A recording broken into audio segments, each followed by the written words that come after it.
Hi friends, welcome back to my channel. Medical and health related విషయాల కోసం నా ఛానల్ను సబ్స్క్రైబ్ చేసుకోండి. మీ ఇంట్లో తప్పకుండా ఉండాల్సిన ఒక మందు గురించి ఈరోజు మాట్లాడుకుందాం. చిన్న దెబ్బలు తగిలినా, గాయాలైనా ఇన్ఫెక్షన్ రాకుండా ఎలా జాగ్రత్త పడాలో తెలియాలంటే ఈ వీడియోని అస్సలు మిస్ అవ్వకండి. వీడియోలోకి వెళ్లే ముందు మన ఛానల్ను మొదటిసారి వచ్చిన వాళ్ళు వెంటనే సబ్స్క్రైబ్ చేసుకోగలరు. బెటాడిన్ అనేది ఒక యాంటీసెప్టిక్ బ్రాండ్. దీనిలో పోవిడిన్ అయోడిన్ అనే క్రియాశీలక పదార్థం ఉంటుంది. ఇది బ్యాక్టీరియా, వైరస్లు, ఫంగస్లు వంటి సూక్ష్మజీవులను చంపడం ద్వారా ఇన్ఫెక్షన్లను నివారిస్తుంది. ఈ బెటాడిన్ను వివిధ రకాల గాయాలు మరియు ఇన్ఫెక్షన్ల నివారణకు ఉపయోగిస్తూ ఉంటారు. ముఖ్యంగా చిన్నపాటి గాయాలు, కోతలు, కాలిన గాయాలకు ఇన్ఫెక్షన్ రాకుండా శుభ్రపరచడానికి కూడా దీన్ని ఉపయోగిస్తూ ఉంటారు. శస్త్రచికిత్సకు ముందు చర్మాన్ని శుభ్రపరచడానికి మరియు శస్త్రచికిత్స తర్వాత గాయాలను ఇన్ఫెక్షన్ నుంచి రక్షించడానికి, అంతేకాకుండా బెటాడిన్ గార్గిల్స్ అంటే నోటిపూతలు, గొంతు నొప్పి, చిగుళ్లవాపు వంటి వాటికి కూడా దీన్ని వాడుతూ ఉంటారు. కొన్ని రకాల చర్మ ఇన్ఫెక్షన్లకు చికిత్స చేయడానికి దీన్ని విరివిగా ఉపయోగిస్తూ ఉంటారు.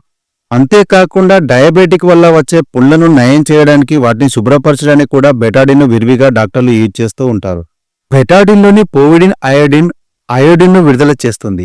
ఈ అయోడిన్ సూక్ష్మజీవుల కణత్వచాలను అంటే సెల్ మెంబ్రేన్ను దెబ్బతీసి వాటి ప్రోటీన్లను మరియు న్యూక్లియర్ ఆమ్లాలను నాశనం చేస్తుంది. దీనివల్ల సూక్ష్మజీవులు చనిపోతాయి లేదా వాటి పెరుగుదల అనేది ఆగిపోతుంది. ఇది బ్రాడ్ స్పెక్ట్రంగా పనిచేస్తుంది, అంటే విస్తృత శ్రేణి సూక్ష్మజీవులపై పనిచేస్తుంది.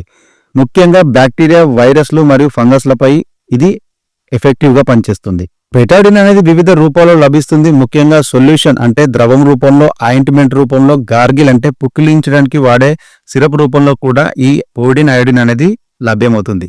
ఈ పోవిడిన్ అయోడిన్ను వాడే ముందు గాయాన్ని లేదా ప్రభావిత ప్రాంతాన్ని శుభ్రమైన నీటితో ఫస్ట్ శుభ్రం చేయాల్సి ఉంటుంది. కొద్ది మొత్తంలో బెటాడిన్ సొల్యూషన్ను నీటిలో లేదా ఆయింట్మెంట్ను గాయంపై లేదా ప్రభావిత ప్రాంతంపై నేరుగా రాయవలసి ఉంటుంది. అవసరమైతే శుభ్రమైన బ్యాండేజ్ని కప్పండి. రోజుకు 1 నుంచి 2 సార్లు లేదా డాక్టర్ సలహా మేరకు మాత్రమే ఉపయోగించవలసి ఉంటుంది. ఈ కోవిడ్ తర్వాత బెటాడిన్ గార్గిల్ అనేది విస్తృతంగా వాడడం మనం చూస్తూ ఉన్నాము. దీనిని ముఖ్యంగా నోటిలో వేసుకొని 30 సెకండ్ల వరకు అంటే 1 నిమిషం పాటు పుక్కిలించి ఉమ్మవేయాల్సి ఉంటుంది. దీనిని అసలే మింగకూడదు. ముఖ్యంగా దీన్ని రోజుకు 2-3 సార్లు ఉపయోగించడం వల్ల మంచి ఫలితాలను పొందవచ్చు.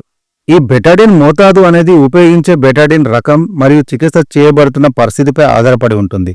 లేబుల్పై ఉన్న సూచనలు జాగ్రత్తగా చదవండి లేదా మీ డాక్టర్ని లేదా ఫార్మసిస్ట్ సలహా తీసుకోవాల్సి ఉంటుంది. ముఖ్యంగా నాకు తెలిసిన ప్రకారం గాయాలకు దీన్ని రోజుకు 1 నుంచి 2 సార్లు నెమ్మదిగా అప్లై చేయవలసి ఉంటుంది. అదే మౌత్ గార్లింగ్ అయితే రోజుకు 2 నుంచి 3 సార్లు పుక్కిలించవలసి ఉంటుంది.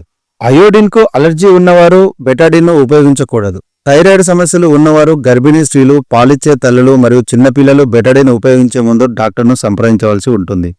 కళ్ళల్లోకి, ముక్కులోకి, చెవుల్లోకి వెళ్లకుండా జాగ్రత్త పడాలి. ఒకవేళ వెళ్ళినట్లయితే వెంటనే శుభ్రమైన నీటితో కడగవలసి ఉంటుంది. ఈ బెటాడిన్ను ముఖ్యంగా తీవ్రమైన లేదా లోతైన గాయాలకు, పెంపుడు జంతువుల కాటుకు దీన్ని వాడకపోవడమే ఉత్తమం. చూశారు కదా ఫ్రెండ్స్, బెటాడిన్ మనకు ఎంతగా ఉపయోగపడుతుందో. చిన్నపాటి గాయాలు లేదా ఇన్ఫెక్షన్లు వచ్చినప్పుడు ఇది ఒక ప్రథమ చికిత్స కిట్ లాగా పనిచేస్తుంది. ఈ వీడియో మీకు నచ్చినట్లయితే లైక్ చేయండి, షేర్ చేయండి మరియు మన ఛానల్ని సబ్స్క్రైబ్ చేయడం మర్చిపోవద్దు. మళ్ళీ ఇంకో వీడియోలో కలుద్దాం. అప్పటి వరకు సెలవు.